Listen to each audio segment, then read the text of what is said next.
Hi there, and welcome to Bustthenet. Yes, this is another show I like to call Gamechanger.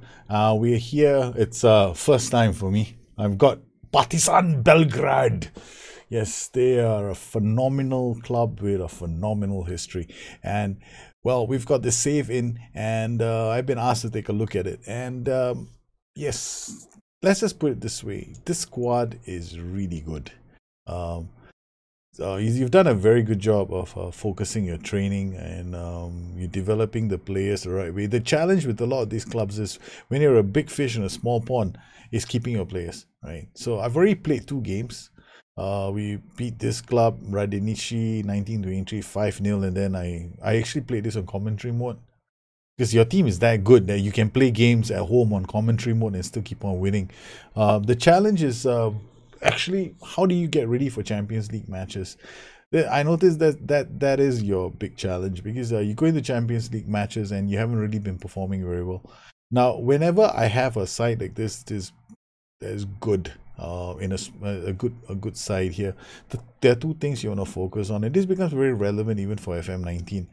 Okay, you're gonna have to start a plan of making sure that these boys, your high potential players, get a chance to start. You're gonna have to keep your eye out on them. The moment they turn 18 or even 17 years old, bring them into your first team squad, because you're gonna have to start. I mean, I don't know who Teleoptic is. Seriously, I mean, I can't tell. This must be. Wait, let's just see training view. I might be able to see their age here. No, okay, all these guys are 20 years old. Any of these players that have the potential to play in your first team, they have to either play in your first team or you got to put them on loan. Like here, we got this guy called Dennis Hozik.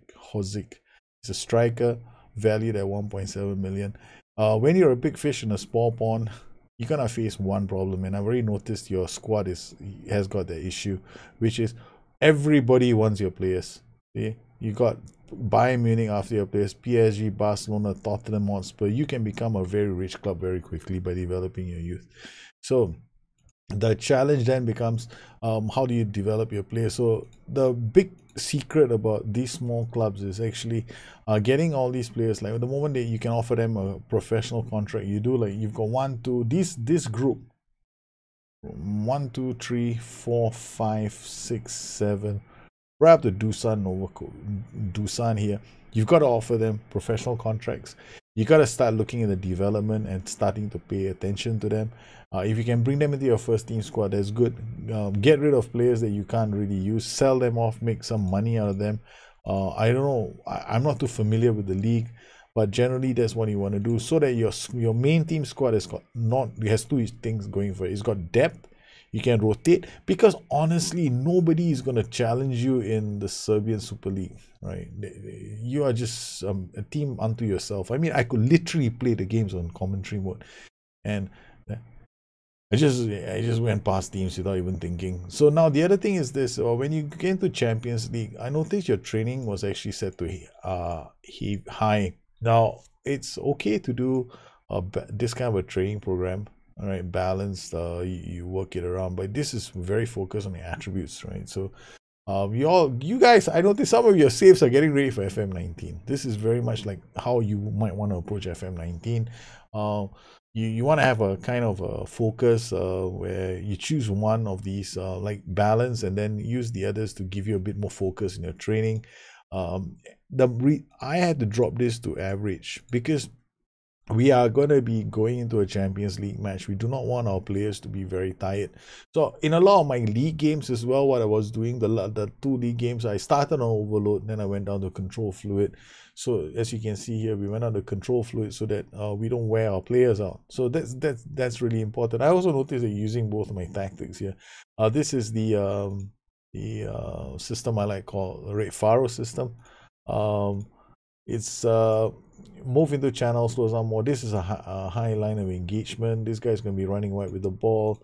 This guy is really important. The Mazzala and him are going to work very closely together to create to work the ball. You can actually have a DLP here because this guy closes down a lot, or you can have a Carrillo here as well. So you play a Carrillo, but in my system, I actually have 2 playmakers side by side so that they can ping balls on the track. Close down, few risky passes, sit narrow. You can see why if you know why he's doing that, and it's a good thing, because this guy's job is actually to support the play on this side. This is the red faro system. It's extremely dangerous.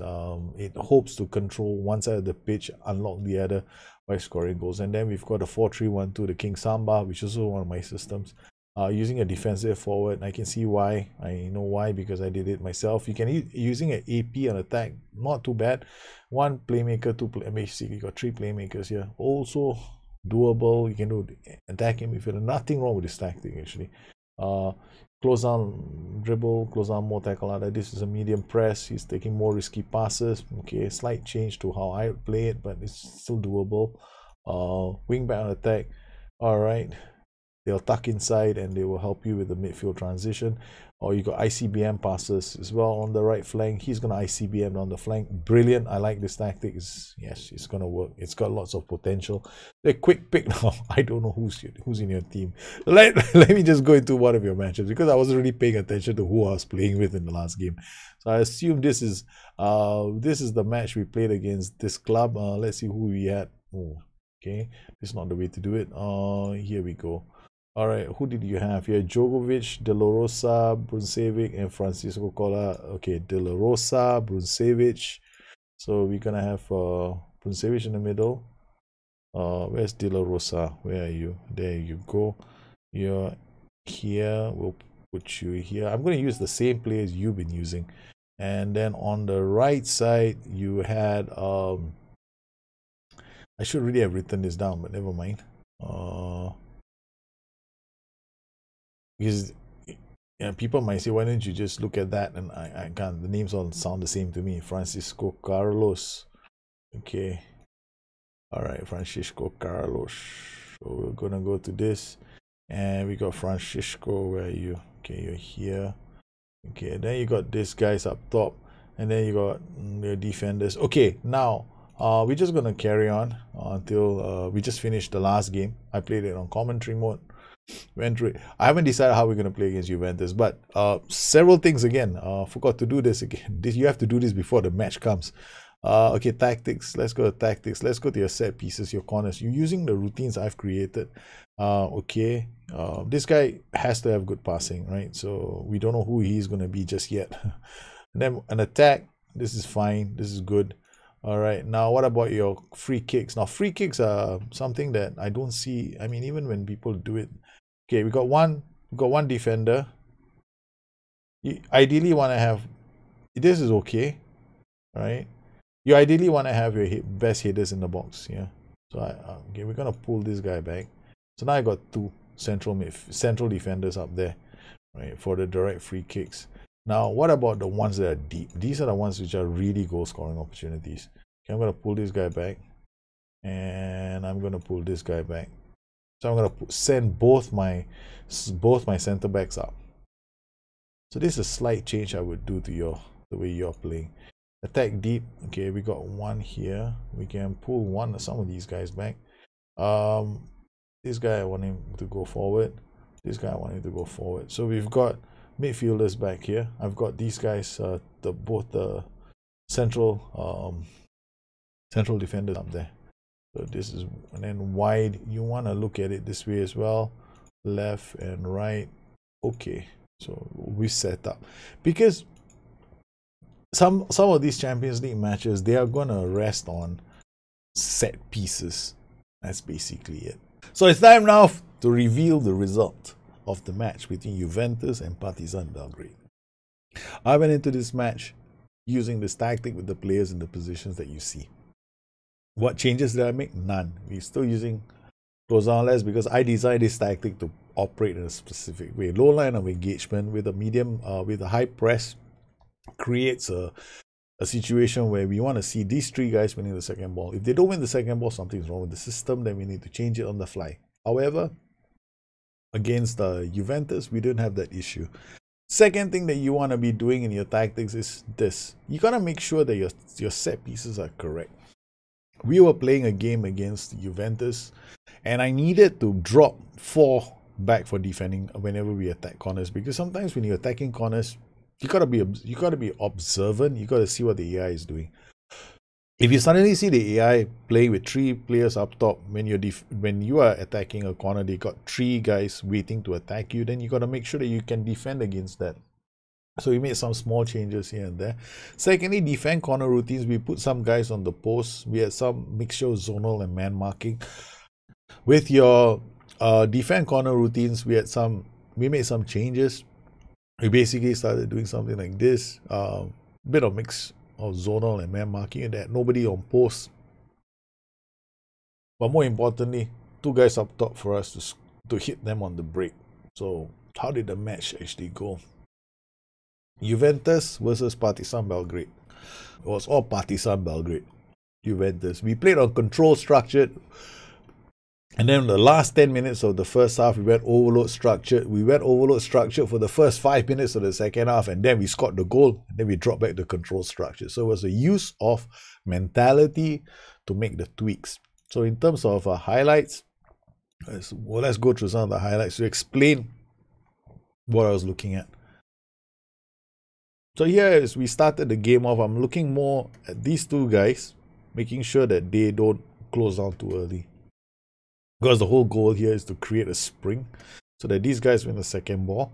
So most of the match, I was pretty happy with how we were building play up. As you can see, we're using the Mazzala and Playmaker combination, which is one of my favorite combinations. I know a lot of people don't like it because they say 2 players are going to be running into each other's spaces.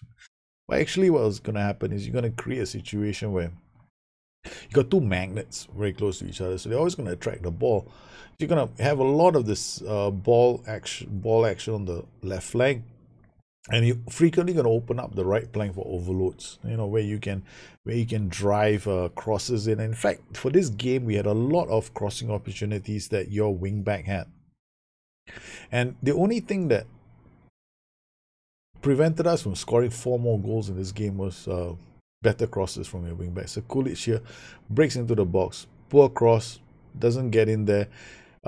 We had a lot of these opportunities where we created overloads and then unlocked spaces for our players to attack. And one thing though I would strongly recommend, is getting scouting reports in, because the only thing I had going for me was they're playing a 4-4-2. If I play a lopsided 4-3-1-2, I create a problem for them on one flank, and all I got to do is make sure we keep the ball. So here we got the boys cycling the ball from defense to attack. Again, I'm just looking at how we were able to keep the ball. It's not bad at all, because you've got players in your team who can play really good passes from deep as well. You got De La Rosa. De La Rosa was a genius on the day, because he kept either playing the ball back to help us overload one side of the pitch, or he would string a pass across the pitch toward the wingback on the right flank, which was brilliant. So we were playing pretty well for the majority of the game. This is the point at which we went overload structured. Now, did it make much of a difference in the way you played? Well, you not really, because when you play on overload structure, there's some risk that you take. Now here, this is what I mean by set pieces setting up correctly. As you can see, there's nobody on the post. I personally like to have players on the post. It does work. But more importantly, having 2 players forward for the counter attack. Now, that's going to be a big part of how you play your Champions League matches, because there are going to be a lot of Champions League games where you might be depending on that to score your goals. So you're going to have to focus on getting your set pieces right. The only thing that's really wrong with your tactic is set pieces. And you don't have to play on overload. I was playing on control structured for most of the match to control possession of the game, and make it harder for Juventus. And second half, 47th minute, this is a build-up play from the back. Jovic to De La Rosa. Look at your wing back. He's free, slides into this pass, and we scored the goal that we needed. We were still on overload structure at this point. Boys were playing really well, and I was very little that was wrong with the way you guys were moving the ball on the pitch. Here you can see the control again down the right flank, again unlocking the side. Only thing is the crosses were just average. I would say that your team has no issues playing in Europe. You got the players to do the job, to beat sides like Barcelona, Bayern Munich. what you need to do is you need to make sure your set pieces are correct and you have the right player. So this is how I would play this setup. If I were to play the King Samba, then I guess Jovovic will be playing here, Brzezincic will be playing here, and Sekulic should be playing here. You know, Mazzala position has to be taken by this guy because he's got the flair for it. Then the deep lying playmaker can be this player. Passing vision and decisions are there. And then on the right side, you need somebody who can do tackles here.